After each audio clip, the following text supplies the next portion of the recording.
Hey guys, Paul Shire with JoBlo.com here. I'm here with Alex Mady. We just got out of the Hall H Marvel panel, and we're going to talk about it because it was pretty amazing. So, Alex, this is your first panel for Marvel. Your first time at Comic-Con. Cherry. Rookie.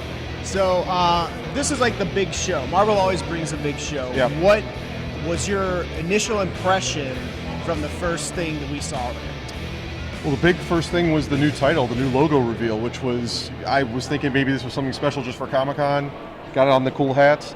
But it's cool, it's slick. Michael Giacchino does the music for it. Yeah. New fanfare, a lot of vibrancy. It's got more of the movie imagery rather than the comic imagery to it. Very, very cool stuff. Yeah, I was impressed by it. I mean, it looks cool, and it looks like they put a lot of thought into it. I'm kind of glad they got rid of the Brian Tyler score and brought in Giacchino, who's also doing the score for Doctor Strange, which we already know. But it was cool, and Giacchino was there. He was out in the crowd, and they pointed him out a couple times. So, what was next? What did we see next? What was your what was next on the docket? They did the reveal for all the Black Panther stuff. They had the cast of Black Panther out there. Ryan Coogler was out. They revealed Michael B. Jordan is going to be the villain. Lupita Nyong'o joins the cast. Danae Gurira from The Walking Dead, she's in there too. It looks like it's going to be great. I mean, they haven't started filming; they're still in the middle of the screenplay, right. So it's early. Now, was Danae Gurira was she introduced yet? Because I don't even remember her being. No, part I think of the that cast. was. I think this was a reveal. That was new. Unless I don't remember, but I don't remember her being. I don't remember her being. Yeah, I need to read more JoBlo.com. I don't remember her being a part of it, so that was kind of a big reveal. And then Michael B. Jordan was revealed as Killmonger. Remember. That's right. Killmonger. This is his third collaboration with Coogler after Fruitvale. And playing the bad guy. And he's playing a bad guy. So that's a good change. Well, we kind of knew that was coming anyways. We just didn't know who he was going to be. Bad sign for Fantastic Four 2, though. That's not coming. There was talk that there was a rumor. Yeah. Shot down, at least for this time, that they were going to reveal a partnership with Fox for Fantastic Four 2. No, that did not happen. So there was no Fantastic Four. It looks like, I mean, they're talking about keeping it hardcore, keeping it cool. I mean, it's going to be an exciting movie. The crowd went nuts for it. No footage or anything, but they got excited. Yeah, it was cool. And they did have a new logo for it. They had a new logo for everything they showed tonight was new, except for Spider-Man: Homecoming, which was next on the docket. So actually, Doctor Strange was next. Oh, Doctor Strange was next. Doctor Strange. Negate that. I was wrong. They brought out everybody. I mean, we know who the whole cast is.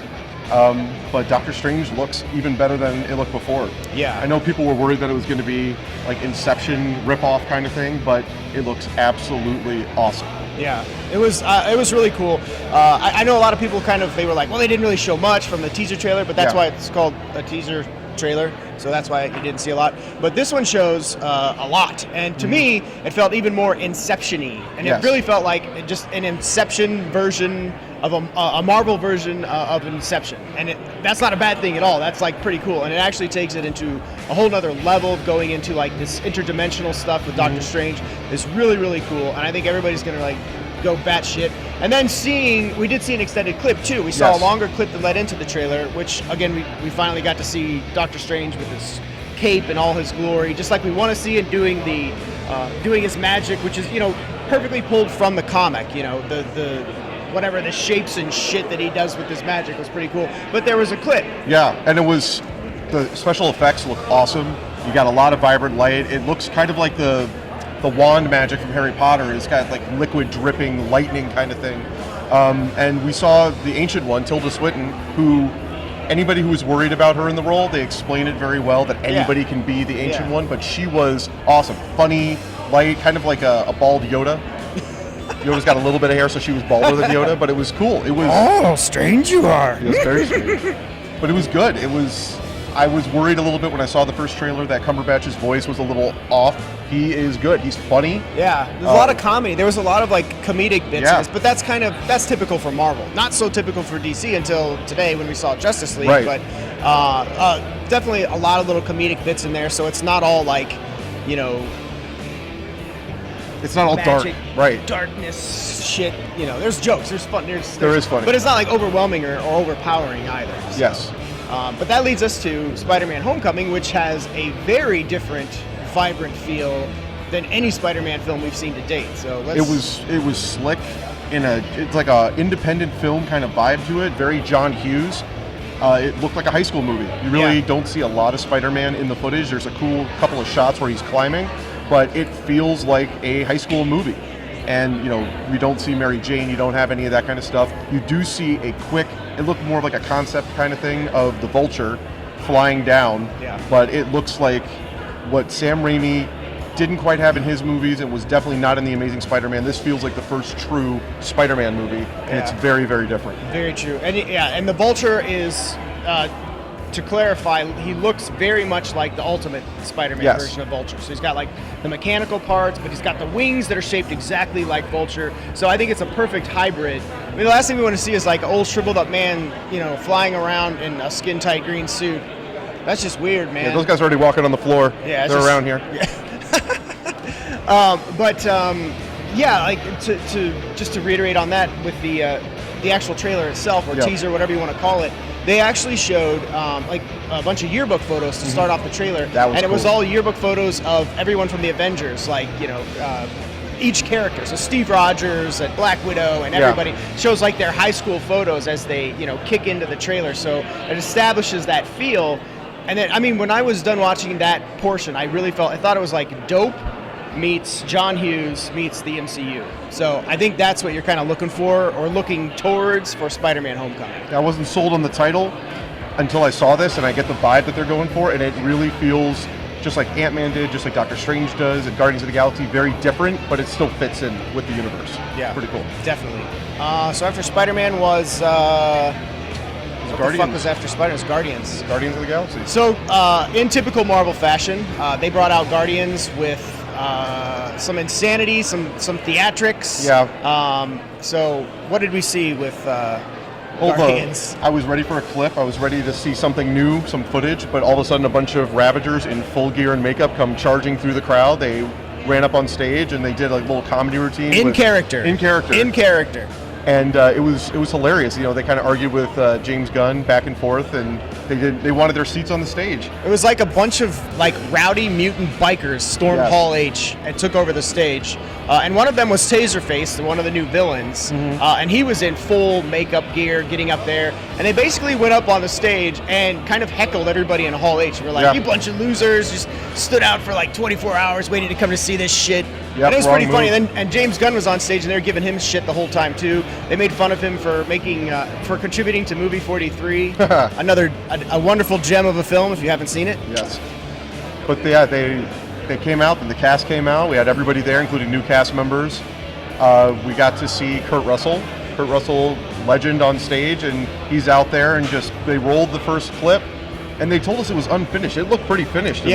Well, they did that too with Guardians Volume 1 when they had just started shooting. And they showed like an entire trailer, almost the exact same trailer we ended up seeing. But when you compare them side by side, you can see where the effects really come into play. And it's a finished thing. And it was it was funny.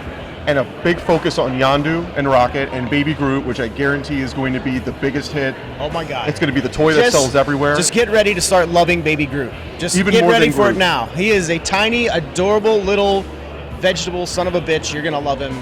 You're going to want to have a stuffed animal of him, and Funko is like rubbing their hands right now. Oh yeah, it looks like a Funko figure coming to life. Oh my God, they're just going to be printing money off of Baby Groot. So just get ready. But he is a badass. He is a badass. He gets in there and there's a fight. He's not just dancing in a pot. He does kick some ass. And Yondu gets his new fin, so he looks just like the comic book version of Yondu. Yes, the big red fin. Yeah. And he pretty much destroys like an entire... They make a prison break basically with him using his little mind-controlled arrow. And there's a really cool shot as they're escaping the prison. I say escape, but they're just like walking in slow motion. Yep. And you have like these bodies just raining around them from the arrow going around. It's a really great shot. It's really creative, and I think it's a testament to James Gunn and what he brings to the table for something like this. It's definitely not your standard BS, which is really cool. There's also there's a couple scoops from My Scoops were confirmed today, which was really cool, including the villain for Guardians, which is my brain's not working. Now my brain's frozen. An intergalactic. I forget her name. Monster. Oh shit. Aisha. Yes. So, I mean, we recently reported on, the villain from Guardians of the Galaxy 2, Aisha. It was originally broke by Comic Book Movie, but we heard it as well and confirmed it. So here it is, and she, Elizabeth Debicki, was introduced as such, so that's pretty cool. And then we also had another big reveal with Kurt Russell is now playing Ego. He is confirmed to be Star-Lord's father. So there you have it. Very, very cool. There was Secret is out. a couple of jokes about his private parts and how he created those in order to have a child. Yep. He looks You like need a penis. He looks like he is Sometimes. Chris Pratt's father. I mean, same badass, dorky attitude. And then we also saw a quick look at Sylvester Stallone in the Yeah, footage. a quick look at Stallone. He was like, it looked like he was grabbing it looked like he was in a Yondu. Nova outfit. He Was did look wearing, like he it looked was like he was wearing in- like a Nova outfit. So I don't know. See what happens there. Yeah. And then what else? I feel like we're missing something for Guardians. What are we missing? From the Guardians. Oh, and we didn't talk about Thor Ragnarok. We Oh missed my it. God, we skipped. I don't know Thor. how we didn't, because that's like my favorite thing we saw. I am honestly not a big fan of the Thor movies. I think they're the weakest part of the They MCU. absolutely are, but Thor This- Ragnarok is going to destroy.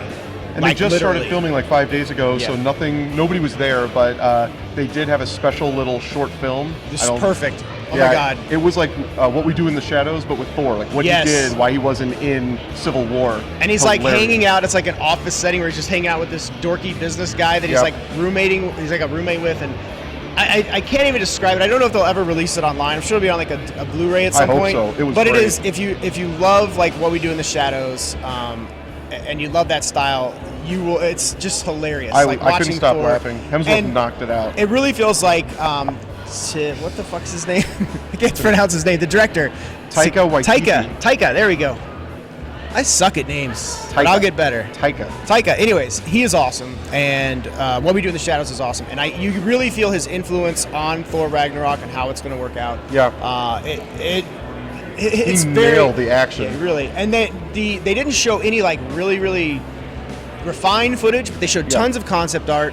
Again, another scoop confirmed for us. They showed Hulk in his armor. He's got the side armor, the helmet, the mask, or the helmet, And they the showed battle axe. Thor with short hair and some battle paint on. Another one, Thor with short hair. Another scoop that we had confirmed here with this footage, and then tons of concept art. Yeah. And then two other things. We also saw a reveal of Kate Blanchett as Hela. and that was pretty sweet. She looks She super looks freaking crazy. She looks badass. She's never looked like that in anything she's ever done, and Kate's done like Yeah. a shit ton of movies. And then at the end of the Hulk Thor Hulk Ragnarok Hulk Ragnarok. of Thor Planet Hulk, is they show a concept art scene of Thor and Hulk in the battle arena charging at each other, and that was for me, which I knew was going to happen, but seeing it is something where you're like, holy shit.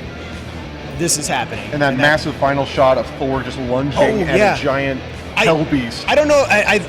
It looked like Mephisto, but I don't want to speak out of turn because I don't know if that's accurate. Yeah. But he's definitely like in a hell setting, attacking some massive hell beast, But devil. the scale, the scale of this is bigger than any Thor Yeah. movie that we've seen.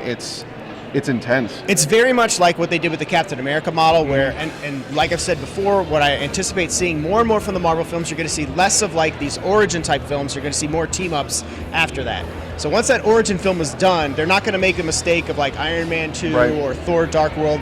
From now on, I guarantee you're going to see more and more heroes teaming up, and it just makes sense. Why not? That's what the comics do too. So, And it's fun for us. It's yeah, awesome. that makes it great. So. Big final reveal at the end. They did a big group photo of all of the people there for Marvel, and knew it they was coming. formally confirmed. Who did they confirm, Paul? That Brie Larson is in fact Captain Marvel. Yes. So we knew it was coming. We've heard about it, but she officially took the stage and took the cast photo, so it's a done deal. Yep. we've Also got got to a look next at hero. a new logo for that as well. And that was it. Yeah. But that was a hell of a show. Marvel, when they come correct.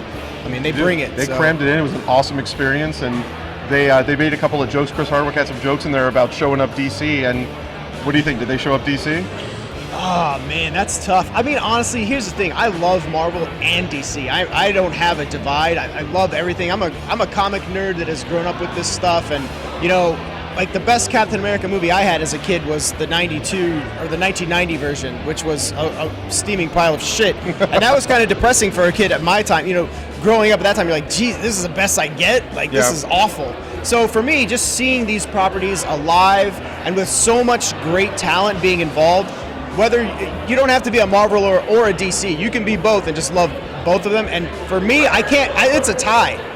It's absolutely a tie. I mean, for me, Marvel and DC both, they've really brought the thunder. I don't know at this point. I don't know if they've released any of the trailers from Marvel Online, but as far as WB goes, I mean, they dropped everything, so you can watch everything. You know, it's in a good high time to be a quality comic book movie fan. Hell yeah, dude. Yeah, so, it's good stuff. So that was it. That was the Marvel panel. Alex popped his cherry here at Comic-Con. He's still alive, and he is going to be able to go home safe with all of his limbs, and that's great. Yes. But that's it for us here at Comic-Con for the Hall H goods, but we still have lots more coming your way. More videos. We got cosplay. We've got galleries, articles. So stick around. Check us out at joblo.com. We'll see you there.